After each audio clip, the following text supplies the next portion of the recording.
여러분께서는 지금 경제학자 곽수종이 보는 새로운 시사, 곽수종의 뉴스 정면 승부와 함께하고 계십니다.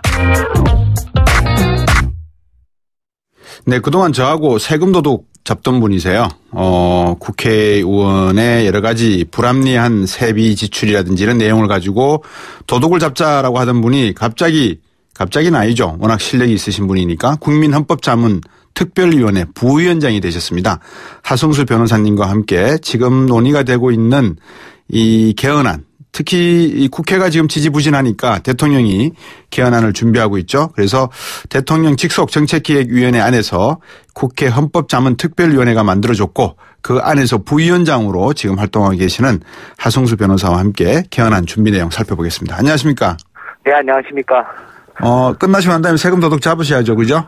예, 3월 중순까지만 개헌안을 만들고 나서요. 알겠습니다. 다시 그 일을 할 겁니다. 네. 지금 어떻게 구성되어 있습니까? 국민헌법자문특별위원회? 네, 지금 위원이 33명으로 구성이 되어 있습니다. 예. 그래서 주로 이제 헌법학계나 정치학계에 있는 분들도 있고요. 네. 또 이 개헌과 관련해서 여러 가지 시민사회에서 활동하시던 분들도 있고 그렇게 33명으로 구성돼 가지고 헌법 전반에 대해서 지금 검토하고 국민들의 의견을 수렴하는 작업을 하고 있습니다. 33인으로 구성되어 있다라고 하시는 약간 숫자의 의미가 있어 보이기도 합니다. 어떻게 보니까. 네. 언제까지 만드실 예정입니까? 3월 13일 날 대통령께 보고할 예정이고요. 예. 그래서 지난 6월 13일 날 출범하셔. 예. 조금 숨가쁘게 지금 준비를 하고 있습니다. 그러시네요. 바쁘시겠네요. 3월 13일까지면, 그죠? 네네. 국회에서 개헌 논의가 지금 지지부진하고 있는 상황에서 대통령께서 나설 수밖에 없다 이런 말씀을 하셨는데 시일이 너무 촉박하다 보니까는 지금 걱정하는 부분, 우려가 되는 부분도 없지 않아 있겠습니다. 어떻게 보십니까? 네, 백지 상태에서 논의를 하는 건 아니고요. 예. 작년 1년 동안 국회 개헌특위가 만들어져가지고 개헌특위에서 논의할 자료들이 많이 있습니다. 그리고 국회 개헌특위에서도 자문위원회를 구성했었는데요. 네. 그 자문위원회 보고서가 나와 있습니다. 그래서 그런 국회 자료들하고 기존의 시민사회나 학회에서 나온 개헌안들을 참고해가지고 어떻게 보면 좀 종합적으로 정리하면서 사실 그동안은 이제 이런 쟁점들에 대해서 국민들 의견을 수렴하는 과정이 없었기 때문에 의견 수렴하는 과정 중심으로 밟고 있습니다. 국민 의견 수렴하는 과정이 없었다고 하셨는데 이게 개헌안이 사실상 일반인들이 이해하기에는 상당히 좀 어려운 추상적인 의미도 포함된 게 개헌 아니겠습니까? 헌법조항 아니겠습니까? 그렇습니다. 네. 어떤 방식으로 의견 수렴 계획이세요? 지금 다양한 방식들을 시도하고 있는데요. 예. 일단 온라인 홈페이지를 개통을 했습니다. 예. 포털 사이트에서 국민헌법이라고 치시면 들어가실 수가 있는데요. 네. 말씀대로 이제 개헌안의 내용이 시민들이 좀 생소한 내용들이 많기 때문에 카드 뉴스 형식으로 만들어서 시민들이 쉽게 좀 접할 수 있도록 만들어 놨습니다. 그리고 거기에 찬성 반대 의견도 남기고 댓글도 다실 수 있도록 돼 있고요. 예. 지금 개통한 다음에 그래도 20만 명 이상 시민들이 방문하셔가지고 많은 의견들을 좀 남겨주시고 계시고요. 그리고 온라인은 아무래도 한계가 있기 때문에 오프라인에서 시민들이 좀 심사숙고할 수 있는 시민 토론회를 좀 저희가 어제부터 개최를 하기 시작했습니다. 그래서 무작위로 초출한 시민들이 참여하는 방식이라서 지난번에 신고리 5,6호기 그 공론화 방식을 아마 생각하시면 될 겁니다. 그래서 전국에서 800명 시민들이 4개 권역으로 나눠가지고 헌법의 주요 쟁점들에 대해 가지고 토론하는 시민 토론회를 지금 어제부터 진행을 하기 시작했습니다. 그리고 기존에 개헌안을 가지고 있는 여러 단체들이나 학회들 의견도 수렴하고 있고요. 정당들 중에서도 가능한 정당들 의견을 좀 수렴하고 있습니다. 그래서 좀 다양한 방식으로 국민 의견을 수렴해서 이번에 개헌안을 좀 준비하려고 합니다. 네. 취지는 충분히 공감이 가고 또 방향성은 맞는 것 같은데 이게 이제 투명성과 정통성 이거를 가지려다 보면은 상당히 좀 여러 가지 마찰이 되거나 갈등 요지가 있지 않겠습니까? 그죠? 네, 사실은 이게 개헌안에 대해서 국민 의견을 수렴한다는 게 외국에서도 경험이 많지는 않습니다. 어제 이제 대전하고 광주에서 좀 전에 말씀드린 200명씩 시민들이 참여하는 시민 토론회를 해봤는데요. 네. 정말 다양한 연령과 이 배경을 가진 시민들이 모였는데 네. 거의 한 6시간 반 동안 아주 아이고. 심도 있는 토론을 하셨습니다. 그리고 다들 하시는 말씀이 개헌 내용이 이런 것인 줄 사실은 잘 모르는 모르는 분들도 많았는데 네. 다들 하시는 말씀이 이런 토론을 통해서 정말 우리가 대한민국 주권자라는 좀 자부심도 느끼고 개헌 내용에 대해서도 잘 이해하게 됐고 또 네. 의견들도 직접 남겨주시고 그렇게 했습니다. 그래서 예. 제가 생각하기에는 헌법 개정이라는 게 말씀대로 좀 되게 추상적이고 딱딱한 내용이긴 하지만 네. 좀 쉽게 풀어서 시민들께 설명드리고 예. 토론할 수 있는 기회를 드리면 예. 어떻게 보면 이런 과정을 통해서 대한민국 민주주의가 또 한 단계 더 나아가는 계기가 될 수도 있지 않을까 생각합니다. 충분히 업그레이드 될 가능성이 있다고 저도 믿고 있는데요. 네네. 그런데 이제 늘 대한민국 헌법 1조 1항 이런 이야기들이 네. 나오지만 그래도 그 현실이라 그럴까요? 실질적인 문제 또는 쟁점으로 많은 분들이 관심을 갖고 있는 것처럼 언론에서 이야기하는 게 네네. 권력의 집중화 문제를 어떻게 분산할 것이냐. 이걸 또 대통령제로 갈 것이냐 아니면 의원 내각제로 갈 것이냐 이런 부분 정부 형태 부분 아니겠습니까? 그죠? 네네 그렇습니다. 거기에 대한 내용은 어떻게 되고 있습니까? 지금 특위에서도 그동안 나왔던 여러 가지 주장들을 검토하고 있지만 네. 시민들께 직접 여쭤보고 있습니다. 정부 형태에 대해서도. 네. 어제 토론회에서도 2시간을 할애해서 국무총리 선임 방식이 사실 실질적인 쟁점입니다.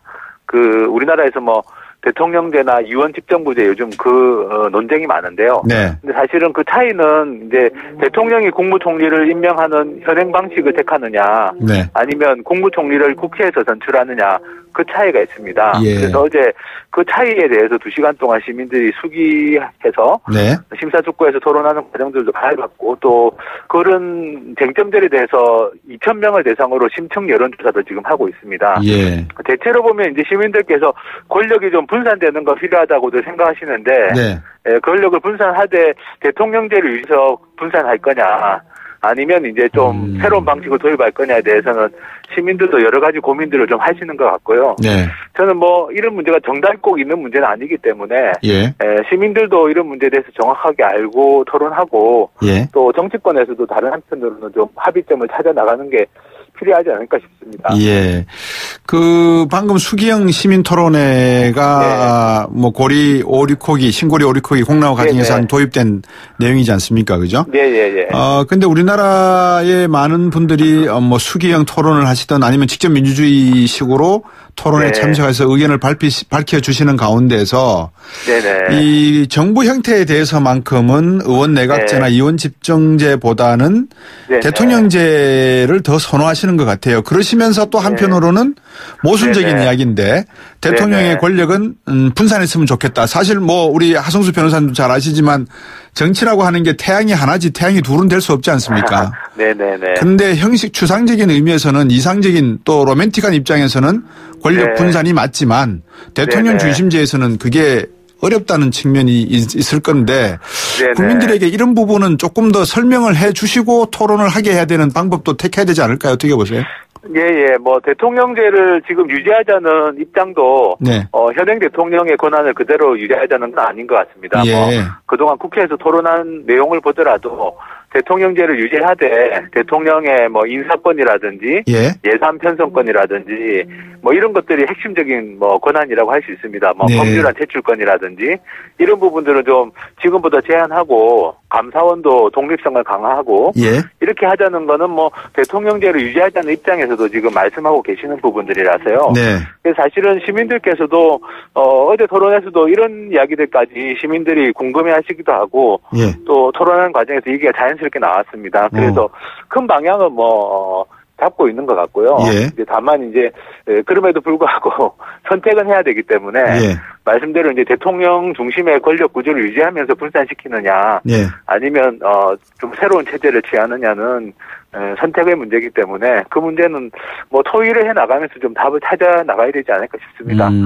하승수 변호사님하고 저하고 세금 도둑 잡아라 코너를 진행을 하면서 만약에 우리나라가 의원 내각제로 가고자 한다면 국회의원들이 생각하는 국가관과 민족관 그리고 전문성, 의회 활동에 대한 가치관 이런 것들이 이 개혁 정도가 아니라 혁신적으로 변화가 되지 않고서는 불가능한 거 아닙니까? 어떻게 보세요? 어제도 사실은 이제 국무총리 선임 방식을 국회 선출로 할 거냐, 예. 아니면 이제 지금처럼 대통령 임명 방식을 유지할 거냐 가지고 토론하다 보니까, 예.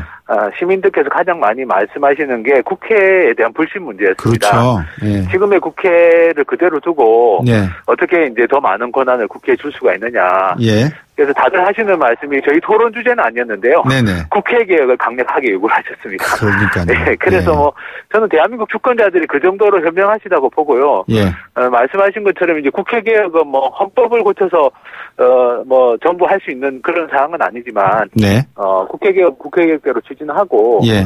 또 한편으로는 이제 이번에 우리가 어디까지 그러면 뭐 합의해서 손을 볼 수 있을 건지도 좀 정해 나가야 될 것 같습니다. 우리 국민들께서 조금 이해를 해 주셔야 될 부분이 그런 것 같아요. 모든 주권은 국민으로부터 나온다는 거지 않습니까? 네네. 그러면 그 주권이 국민으로부터 나온다는 말은 모든 정치적 책임과 결과에 대해서는 국민이 져야 된다는 의미거든요, 사실은. 네네. 근데 그 정치적인 판단이 잘못되거나 어떤 내용이 나오게 되면 모두 손가락 끝을 대통령과 정부 쪽에 둔단 말이죠.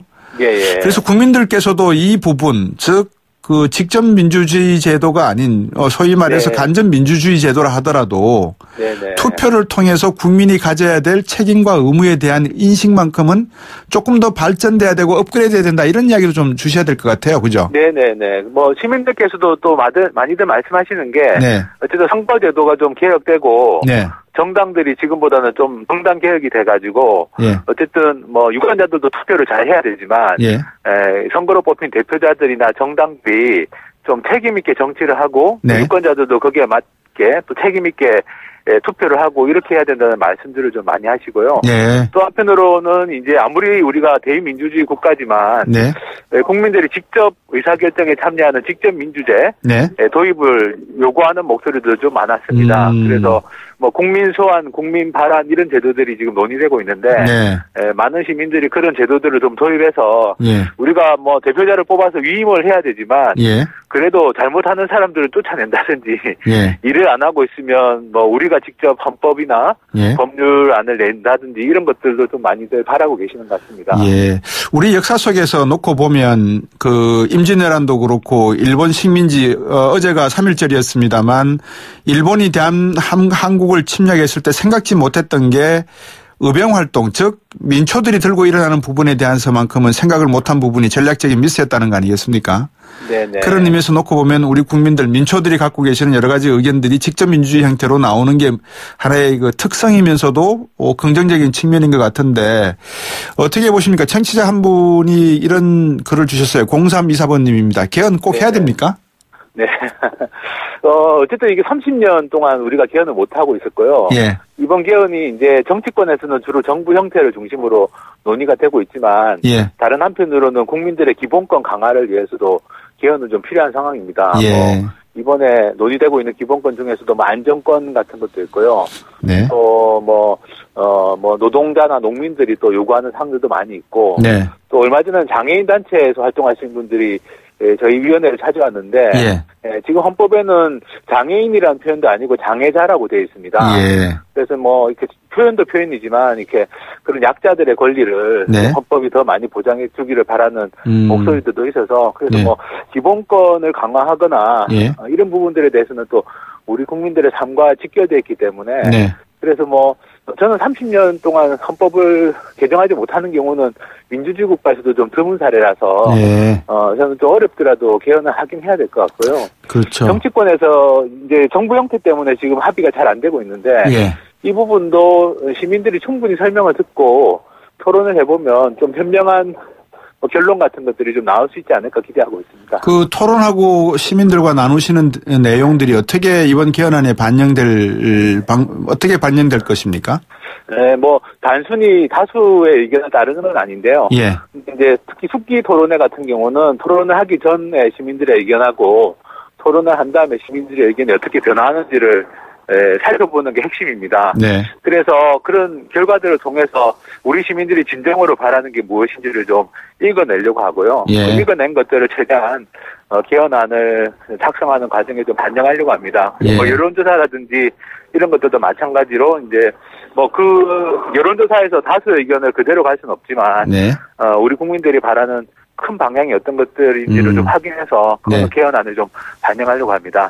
0507번님이 이런 질문도 주셨어요. 만약 개정에서 대통령 중임제로 바뀐다면 네. 수정을 한다면 현 문재인 대통령 중임이 가능합니까? 라고 하셨습니다. 네, 그건 우리 헌법에서 안 되도록 명시가 되어 있습니다. 예. 임기 연장이나 중임을 하는 거는 그 당시 대통령에게는 적용이 안 되도록 헌법에 명시가 되어 있어서 그러지는 않고요. 예. 지금 헌법 개정은 어떻게 보면 우리 이제 국가의 미래에 관한 거라고 생각하시면 될 것 같습니다. 뭐 예. 지금 대통령이나 지금 국회가 어떤 게 아니라 앞으로 우리가 어떻게 이제 우리의 권리들을 좀 보장받고 네. 또 우리가 뽑은 대표자들이 어떻게 일을 제대로 하게 만들 것인가 네. 그 문제라고 좀 생각하시면 될 것 같습니다. 예. 그 개헌안이 만들어지게 되면 대통령 선거를 하게 되면 국회의원들 임기가 일시에 소멸되면서 새로운 국회의원 선거를 해야 되는 겁니까?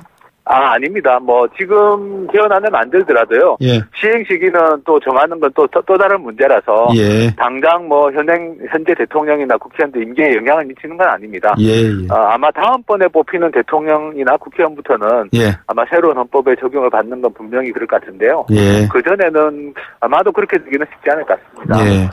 자, 이제 이게 통과될 건지 아니면 또 어떤 산통을 겪을 건지에 대한 논의를 좀 여쭤봐야 될 것 같은데. 네네. 하승수 변호사께서 부위원장으로 활동하고 계시고 정말 많은 시간을 들여가면서 민의도 들으시고 하는데 일단 조건은 국회에서 3분의 2 이상 동의를 얻어야 하지 않습니까? 그렇습니다. 근데 제가 보기에 100명 정도가 반대를 해버리면 네네. 이게 국민투표까지 가는데 상당히 좀 애로사항이 있을 것 같아요. 가능하다고 보십니까? 어떠세요? 뭐 저는 이제 이 야당의 주장이나 의견들도 예. 충분히 좀 고려해야 된다라고 개인적으로 생각하고요. 예. 그래서 저는 어쨌든 이게 우리 국민들 다수가 원하고 예. 또 정치권에서도 어느 정도 합의가 가능한 선을 찾아내는 게 예. 뭐 제가 활동하는 특유의 임무라고 생각합니다. 그리고 뭐 그게 만약에 이제 뭐 한꺼번에 어렵다고 하더라도 저는 어쨌든 그걸 찾아내야 된다고 생각하고요. 예. 아무리 어렵더라도 그렇게 해서 뭔가 좀 말씀하신 것처럼 국회에서 3분의 2가 동의할 수 있어야 되기 때문에 예. 그 합의점을 찾아내는 과정이 예. 중요할 것 같고 어쨌든 뭐 제가 활동하는 특위에서도 그렇게 되도록 저도 뭐 노력하고 아마 특위위원들도 다들 그렇게 생각하실 것 같습니다. 대통령 비서실장이 개헌안 논의 서둘러 달라 이런 말씀하는 게 이해가 되십니까? 저는 뭐 어쨌든 개헌 자체는 작년 1년 동안 국회에서 너무 좀 지지부진했던 면이 있다고 생각하고요. 예. 사실은 이제 촛불을 들고 시민들이 이제 어떤 뭐 국정농단이나 이런 걸 비판하고 나섰을 때 예.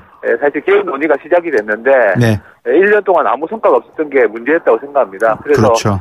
뭐 지금도 사실은 국회에서 합의가 되면 네. 대통령이 굳이 개헌안을 발의 안 해도 된다는 게 뭐 대통령도 아마 그렇게 생각하시는 것 같고요. 예. 그래서 저는 뭐 어찌됐든 간에 뭐 지금은 좀 시일이 촉박하게 대통령이 발의까지 준비하게 됐지만 지금이라도 좀 정치권에서 적극적으로 논의에 나섰으면 하는 생각이 있습니다. 예. 우원식 더불어민주당 원내대표가 개헌안 논의를 위해서 5당 원내대표 회동도 뭐 계속 제안을 하고 있는 그런 상황인 것 같은데 네. 이게 지금 국회 내에서 지지부진하다 보니까 결국은 정부에서 이제 본격적으로 준비하실 수밖에 없는 상황까지는 청취자분들도 이해하실 것 같고요. 몇 가지 네네. 사실 확인만 좀 여쭤보겠습니다. 네네. 민간 자문위원이라고 하셨나요? 그쪽에서 네네. 이 개헌 내용을 검토를 하는 가운데에 네네. 자유민주주의라는 그 조항에서 자유자를 빼는 내용을 집어넣고 있다 이런 내용이 나오는데 이게 사실입니까? 아니면 이게 어느 정도까지 심각한 내용입니까? 그거는 국회 개헌특위 자문위원회에서 나온 내용이고요. 예. 저희 특위에서는 아직까지 그런 내용에 대해서 뭐 확정하거나 그런 게 전혀 없습니다. 예. 그래서 그 부분은 약간 뭐 국회 개헌특위에서 나왔던 내용이 약간 예. 좀 잘못 이해가 된 것 같고요. 예. 아직까지 뭐 저희 특위에서는 그런 안에 대해서 나온 게 없습니다. 예. 이번에 이제 문재인 대통령이 지난 2월 28일에는 대구를 방문하셔서 2.28 기념식을 하셨고, 그다음에 어제는 3.1절 기념식을 했고, 그다음에 아마 5월 달이 되면 5.18 광주를 방문하실 것 같은데요. 네네. 우리 역사 속에 이제 이런 민주화 또는 네네. 혁명적 사건들이 상당히 많지 않습니까? 네네. 그 가운데 이제 문재인 대통령도 말씀을 공약에서 하셨는데 5.18 정신을 헌법 조문에 넣겠다. 네네. 그러고 촛불혁명을 자주 말씀을 하시더라고요. 촛불혁명. 네네. 어떻습니까? 이 개헌안 안에 이런 내용들이 포함되는 것에 대해서 혹시 민의를 청취하시다가 들어보신 적이 있으십니까? 찬반 의견들이 있는 것 같습니다. 또 그렇군요. 어디까지 명시할 것인지와 관련해서도 국민들 사이에서도 의견은 좀 다를 수 있을 것 같고요. 네. 어쨌든 최대한 합의할 수 있는 선을 찾는 게, 동의할 수 있는 선을 찾는 게 중요할 것 같고, 예. 어쨌든 촛불혁명을 넣는다, 이거는 저희 특위에서도 전혀 확정된 바가 없는 예. 이야기라서, 예. 좀 더 저희도 심사숙고하고 있습니다. 이제 앞으로 여러 가지 내용들의 아마 인권 문제, 그래서 하성수 변호사께서 좀 고민해 주셔야 될 부분이, 자, 그럼 네. 헌법이 분명히 우리나라 체제가 30년이 지난 1987년 6.29 민주화 이후에 우리나라의 정치적 상황, 경제적 상황 등이 변했었고, 그러면 새로운 헌법이 만들어져서 제7공화국인 행태가 되었건 새로운 공화국이 출범을 해야 된다는 것에 대한 공감대는 만들어진 것 같은데, 과연 무엇에 초점을 둘 것인가? 인권인가? 행복인가? 어떤 면에다가 주로 이 새 개헌안은 초점을 둬야 될지 보십니까? 우리 이제 저희 특위에서 지금 쓰고 있는 슬로건이 내 삶을 위한 개헌입니다. 저는 어쨌든 지금 대한민국에 사는 국민들이 바라는 건 예. 우리 삶이 뭔가 좀 나아졌으면 좋겠다. 예. 그리고 정치가 좀 제대로 됐으면 좋겠다. 이런 바람이실 거라고 생각하고요. 예. 사실은 촛불을 들었던 시민들의 마음도 비슷하실 거라고 생각합니다. 그래서 저는 이번 개헌의 핵심은 우리 삶을 좀 더 낮게 변화시키려면 기본권 강화라든지 네. 지방분권 같은 게 좀 필요하다고 보고요. 예. 정치가 제대로 좀 개혁이 되려면 예. 직접 민주주의 강화하고 예. 또 정부 형태를 좀 더 민주적으로 선보고 예. 선거제도 같은 것들도 좀 선보고 저는 크게 보면은 우리 삶을 위한 변화를 만드는 게 이번 개헌의 핵심이 아닌가 생각합니다. 문 대통령이 개헌안에 한꺼번에 다 담으려 하지 마라 이런 당부도 하신 것 같던데. 네네. 촛불혁명 이거를 너무 강조하셔서 제가 앞에서 우리나라의 의병 활동이 사실은 좀 역사적으로 긴 논의가 필요합니다만 촛불혁명의 어떤 본질은 그런 데도 있지 않나라는 생각이 들어서 촛불혁명을 개헌안에 넣기에는 아직은 조금 논리나 이론이 다듬어지지 않았다 이런 생각이 드는데 어떻게 보십니까? 네, 그런 의견들도 저희가 충분히 알고 있고요. 예. 그래서 헌법 조문에 그런 부분을 담을지는 진짜 심사숙고 중입니다. 그렇군요. 예, 아직까지 안이 나온 게 아니고 예. 저희도 이제 국민들 의견 수렴해서 예. 안을 만들고 있는 중이기 때문에 알겠습니다. 오늘 주신 말씀들도 충분히 또 고려하도록 하겠습니다. 워낙 저하고 세금 도둑 잡는데 활동을 많이 하셔서 기대가 많습니다. 어쨌든 예. 건강 잘 챙기시고 좋은 결과 기대하겠습니다. 고맙습니다. 오늘 말씀. 네, 감사합니다. 네, 국민헌법자문특별위원회 부위원장 하성수 변호사였습니다. 봄이 옵니다. 다음 주 월요일 다시 뵙겠습니다. 곽수정이었습니다. 고맙습니다.